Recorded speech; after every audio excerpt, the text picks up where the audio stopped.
사랑하는 성도 여러분, 우리는 그리스도인입니다. 그래서 우리를 정의한다면 예수 그리스도를 빼고 우리를 정의할 수 없는 사람이 바로 우리들이죠. 우리에게는 예수님께서 계시지 않으면 우리 존재의 의미는 없는 것입니다. 모든 일은 우리 예수님의 손에 있고 예수님으로 말미암아 이루어질 것을 굳게 믿어야 합니다. 우리는 이 세상을 살아가면서 나의 힘과 나의 의지, 나의 노력으로 살아가는 것이 아니라 주님의 힘으로, 주님의 능력으로 살아가는 자들입니다. 우리가 주님을 철저하게 의지할 때에 우리 주님께서는 우리에게 힘과 능력을 주실 것입니다. 오늘 우리가 묵상할 내용은 조금 재밌는 이야기입니다. 성경에 등장하고 있는 거인에 관한 이야기입니다. 방송실 PPT를 띄워주십시오. 민수기 13장 말씀을 보시면은 33절에 네피림 후손인 아낙 자손 거인에 관한 내용이 여기에 기록이 되어 있습니다. 그러니까 이스라엘 백성들이 가나안 땅을 정탐했을 때에 그들은 이 네피림의 후손인 아낙 자손 거인들을 보았습니다. 그런데 여러분, 이 네피림은 어떤 사람들이었냐면 고대에 있었던 큰 장대한 민족이었습니다. 성경을 보시면 창세기 서두에도 이 네피림에 관한 내용이 잠깐 언급되어 있습니다. 창세기 6장 4절을 제가 읽겠습니다. 당시의 땅에는 네피림이 있었고 그 후에도 하나님의 아들들이 사람의 딸들에게로 들어와 자식을 낳았으니 그들은 용사라 고대에 명성이 있는 사람들이었더라. 창세기 6장 4절 서두를 보시면은 이 네피림이 있습니다. 이 네피림이 여기에 기록이 되어 있는데요. 그런데 이 4절에서는 네피림에 관해서 자세하게는 이야기는 하고 있진 않지만 그냥 이 네피림이라는 존재가 있었다라고 언급만 하고 있습니다. 그러면 왜 이 네피림에 관해서 창세기는 언급하고 있을까요? 그 뒤에 있는 내용을 우리가 주목해야 합니다. 이 네피림 다음에 보시면 하나님의 아들들이 있고 사람의 딸이 있죠. 그러니까 이 하나님의 아들들은 교회를 뜻합니다. 하나님의 언약 백성들을 말하는 것이죠. 이 사람의 딸들은 세상 사람들을 의미합니다. 그러니까 하나님의 아들들인 교회가 세상 사람들의 딸, 즉 세상 사람들과 연합하여 세속화되었다는 것을 뜻합니다. 그러면서 그들은 어떤 존재가 되었냐면 바로 네피림화 되었다. 네피림처럼 되었다는 의미입니다. 그러니까 그들은 하나님의 언약 백성이지만 세상 사람들과 연합하여서 세속화되었다는 것을 뜻하는 것이죠. 히브리어를 헬라어로 번역했던 70인역을 보면 이 네피림을 기간테스라고 말하는데 이 기간테스는 거인이라는 뜻입니다.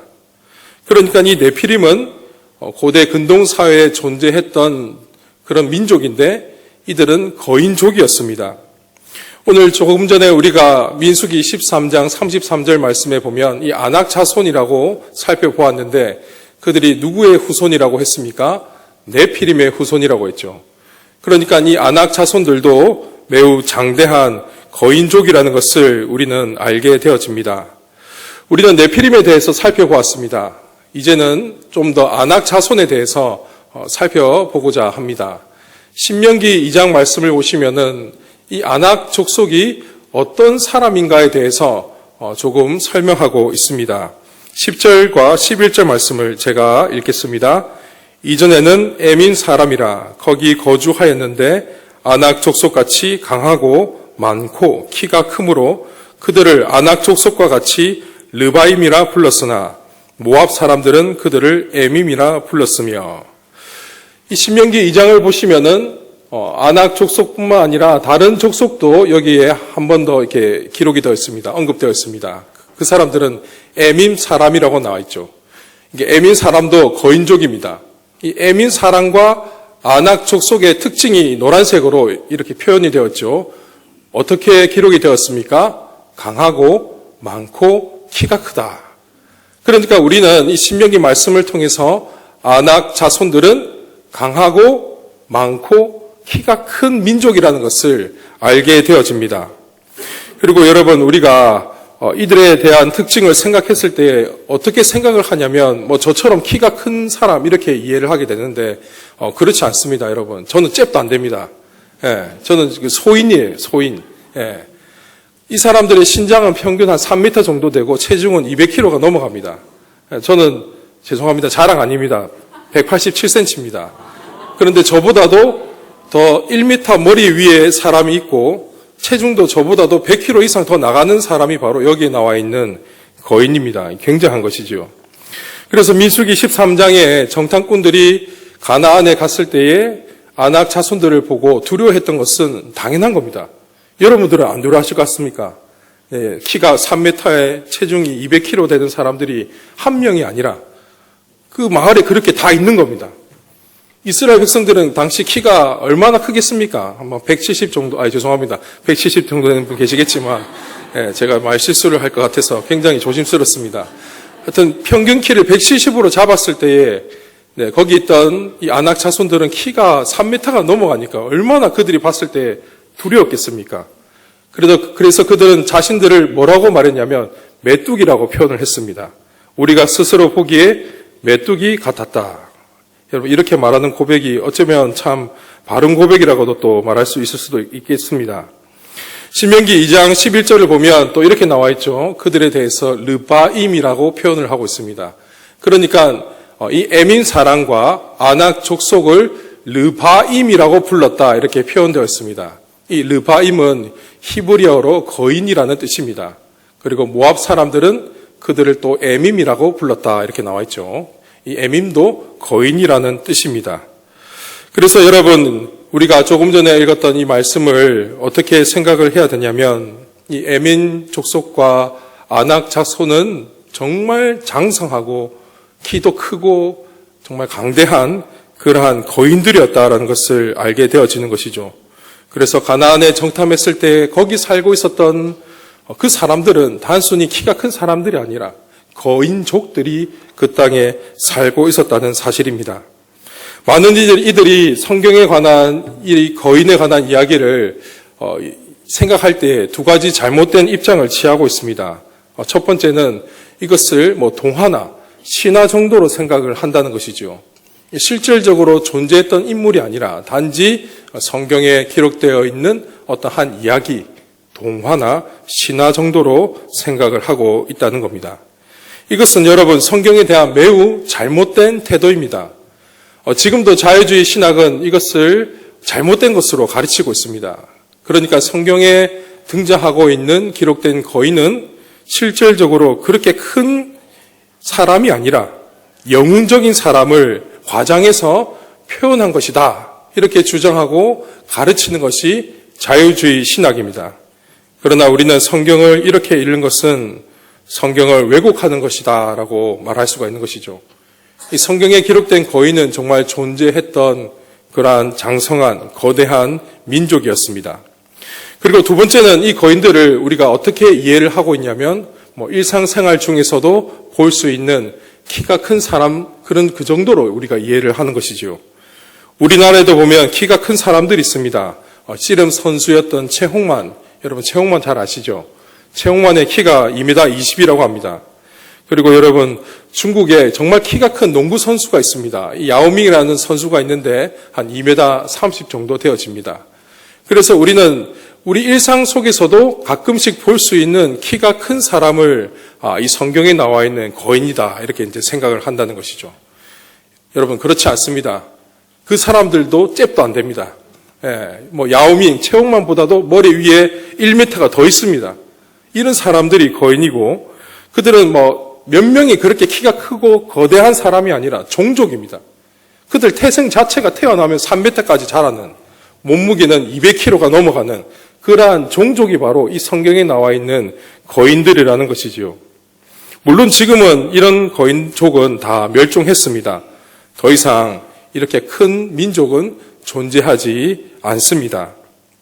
우리가 잘 알고 있는 성경에 기록된 거인에 관한 이야기는 오늘 우리가 읽었던 사무엘상 17장 이 내용입니다. 다윗과 골리앗의 이야기죠. 여기에 보시면은 골리앗의 키가 여기에 기록이 되어 있습니다. 사무엘상 17장 4절을 보시면 이렇게 기록되어 있습니다. 제가 읽겠습니다. 그의 이름은 골리앗이요 가드 사람이라. 그의 키는 6규빗 한 뼘이요. 이 성경에는 골리앗의 키가 6규빗 한 뼘이다 이렇게 말하고 있습니다.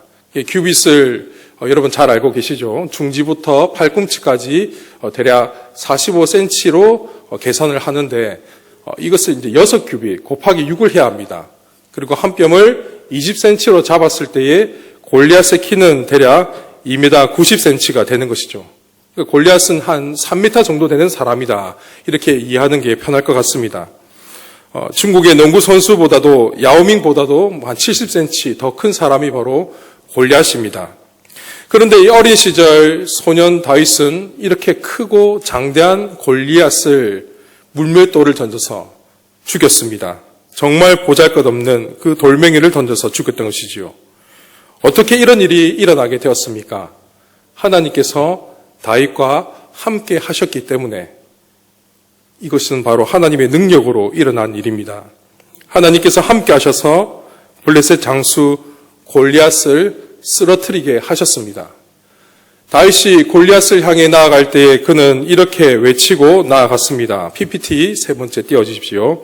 사무엘상 17장 45절에 너는 칼과 단창으로 내게 나아오거니와 나는 만군의 여호와의 이름 곧 내가 모욕하는 이스라엘 군대의 하나님의 이름으로 내게 나아가노라.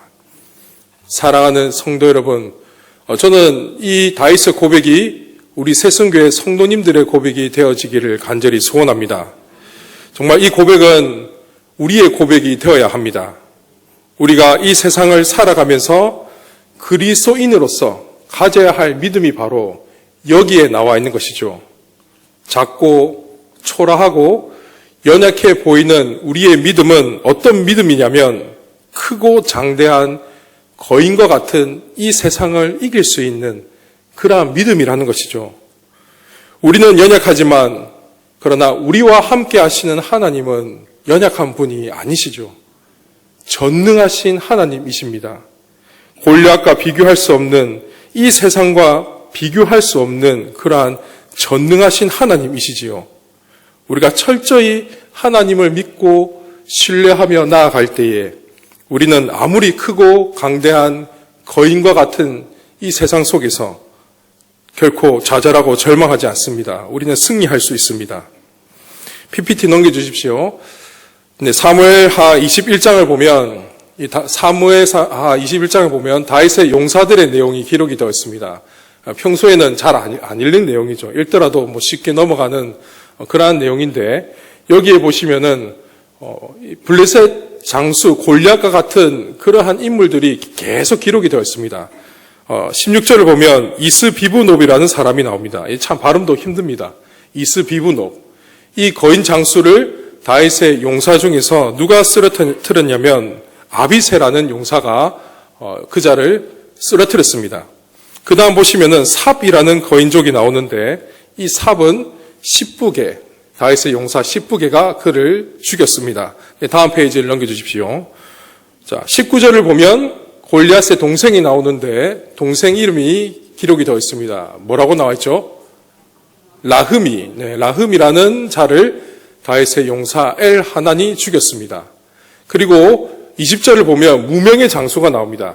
그런데 좀 특징이 특이한데 손가락, 발가락 저희보다 한 개씩 더 많습니다. 그러나 이름은 기록이 되어 있지는 않지만 다윗의 용사 중에서 요나단이 그를 죽였습니다.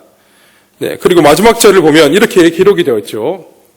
이 네 사람 가드의 거인족의 소생이 다윗의 손과 그의 부하들의 손에 다 넘어졌더라. 이들은 다윗과 다윗의 용사들의 손에 의해서 다 죽임당했다. 이렇게 기록이 되어 있는 것이죠. 사랑하는 성도 여러분, 오늘 우리는 이 거인족에 관한 이야기를 계속해서 살펴보고 있습니다. 그런데 성경은 이 거인에 관해서 어떻게 말하고 있는가? 성경이 말하고 있는 주제는 무엇인가를 우리가 생각해야 합니다. 성경에서 이 거인족은 모두 한 가지 주제로 집중되어 있습니다. 거인족을 우리에게 어떻게 이야기를 하고 있냐면 바로 거인들은 강력하고 강력한 힘을 상징하지만 하나님 언약 백성들에게 정복당한다라고 기록되어 있는 것이죠. 정말 거인들은 우리 눈으로 보았을 때에 강대해 보이고 강력한 힘을 가진 것처럼 보여지지만 그러나 믿음을 가진 그 언약 백성 앞에서는 아무것도 아닌 결코 정말 그들은 힘을 쓸 수 없는 그들은 쓰러지는 그러한 존재라고 말씀하고 있습니다. 이스라엘이 가나안 땅으로 진군했을 때 거기에는 이 거인족 아낙 자손들이 있었습니다. 이스라엘 백성들은 그들을 보고 두려워할 수밖에 없었습니다. 하지만 여호수아와 그의 백성들은 어떻게 나아가서 싸워 승리했습니까? 하나님의 언약의 말씀을 굳게 믿고 그 믿음으로 말미암아 승리했습니다. 이 땅은 하나님께서 우리에게 주신다고 약속하셨다. 언약의 땅이다. 그 믿음으로 나아가서 그들은 승리했습니다. 어린 시절 다윗도 그렇습니다. 골리앗을 어떻게 죽였습니까? 하나님을 의지하며 보잘것없는 돌멩이를 던져서 그를 쳐 죽였습니다. 그런데 우리는 다윗과 골리앗의 이야기를 생각했을 때에 이 사건을 전무후무한 사건으로만 생각하고 다윗만 좀 강조하는 그런 경향이 있습니다. 하지만 이 사건은 전무후무한 사건이 아니라 그 다음 세대에도 계속해서 일어나고 있었던 것이죠. 다윗의 용사를 봤을 때 어떻습니까? 아비새는 이스비브놉을 죽였고 시브게는 삽을 죽였습니다.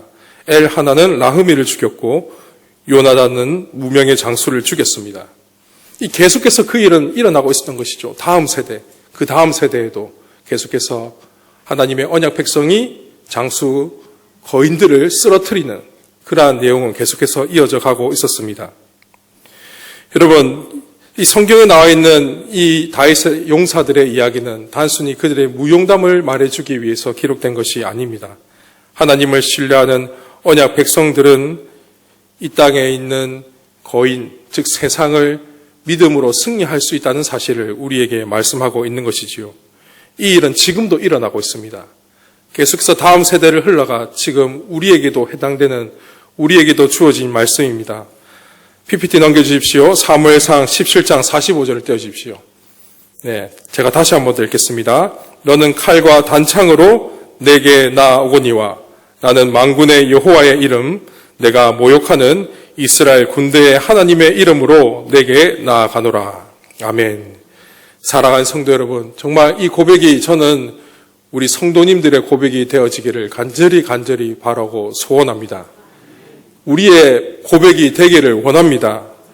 다윗만의 고백이 아니라, 다윗의 용사들의 고백이 아니라 우리의 고백이 되어서 정말 우리가 이 세상을 살아갈 때에 내 눈앞에 보이는 거인과 같은 그러한 모든 것들을 믿음으로 싸워 승리하기를 간절히 소원합니다.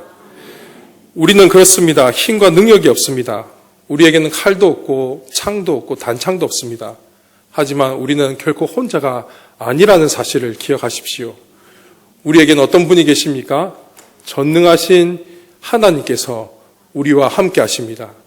우리 대장 되시는 예수님께서 우리와 함께 하시고 먼저 앞서가십니다. 그렇기에 우리가 가지고 있는 이 믿음은 결코 작고 연약하지 않습니다. 그 하나님을 신뢰하는 믿음은 이 세상에서 폭발적으로 반응합니다. 우리가 가지고 있는 이 믿음은 거인을 쓰러뜨린다.